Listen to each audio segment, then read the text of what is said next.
बहुत साल पहले एक राज्य जो पहाड़ों और घने जंगलों के बीच छुपा हुआ था, वहां दो राजकुमारियों का जन्म हुआ।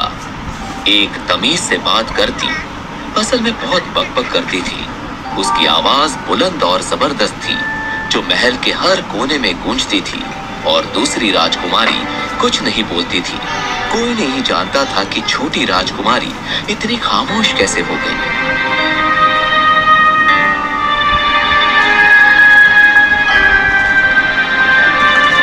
ये राजकुमारी कुछ करके दिखाएगी।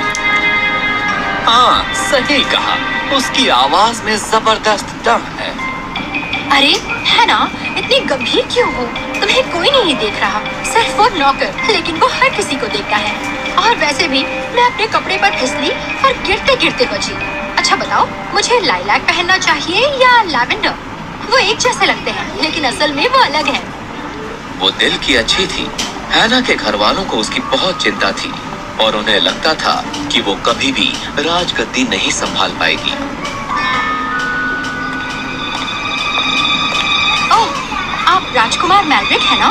मैंने सुना है आपके साथ और भी लोग आए हैं। आपका सफर कैसा था? पहाड़ों से गुजरना आसान नहीं। और बस बकबक बकबक बकबक बकबक बकबक। हैना के बारे में कुछ खास था जो कोई नहीं जानता था। हैना बोल नहीं सकती थी, लेकिन जो उसे सुनाई देता वो किसी को नहीं सुनाई देता था। हम इस तले के बढ़ने के लिए काफी हैं। प्रकृति। खामोश राजकुमारी न सिर्फ कंपन को महसूस कर सकती थी, लेकिन प्रकृति की बोली को भी समझ सकती थी। अरे जरा इन मछलियों को तो देखो। पेड़, नदियों ने उस पर कभी भी ध्यान नहीं दिया। दरअसल हैना को वो कभी भी गैर नहीं समझते थे और हैना को उनकी बातें सुनने में एक अजीब सी शांति मिलती थी।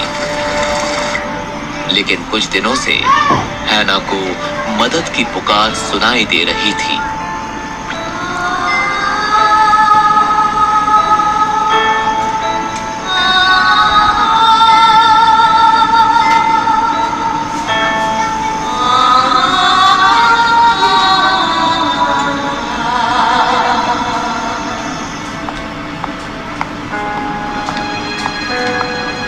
जंगल में आवाजें?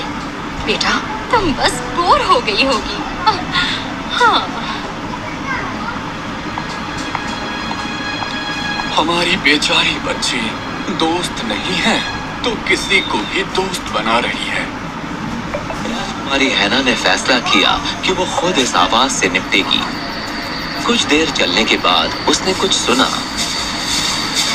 वो चलते हैं, वो मुड़ते हैं, वो झूठ बोलते हैं। हैना घबरा गई। उसे हमेशा लगता था कि जंगल उसका घर है, लेकिन जैसे जैसे वो जंगल की गहराई में जाने लगी, उसे एक अजीब सी बेचैनी महसूस होने लगी। और वो उसके सामने थी। Root keeper. क्या ये सच है? हैना ने मन ही मन सोचा। लेकिन रूट कीपर तो बस एक कहानी है। मैंने इसके बारे में रॉयल लाइब्रेरी में पढ़ा था। राज्य की रक्षा, बीते कल और युगों की साक्षी। वाह! हैना ने उस बड़े से पेड़ के छाल को छुआ और हैरान रह गई। वो चमक उठा। अभिमान, लालच और डर, इन सब की लपटें महल के अंदर कहीं छिपी हुई हैं। जैसे ही हैना ने अपना हाथ हटाया, उसकी हथेली पर एक लालटेन आया जिसमें रोशनी चमक रही थी। आप शांत करना है। लपटें? हैना ने सोचा, क्या ये जादू है? और हाँ, ये जादू ही था। वहां महल में हैना ने उन्हें चेतावनी देने की पूरी कोशिश की, लेकिन उन्हें लालटेन नहीं दिखी। क्या वो सिर्फ मुझे दिख रही है? क्या ये उस सूप की वजह से तो नहीं? मैंने कहा था मशरूम नहीं। तुमने सही कहा, ये तो अनर्थ हो गया। हाँ, हर वक्त बक बक। हर कोई चाहता है कि कोई तो उनकी आवाज सुने। मैं एक स्कूल खोलूंगी इन जैसे लोगों के लिए। आओ मेरी बच्ची। उन्होंने उसकी बात नहीं सुनी, कभी नहीं सुनते थे। हार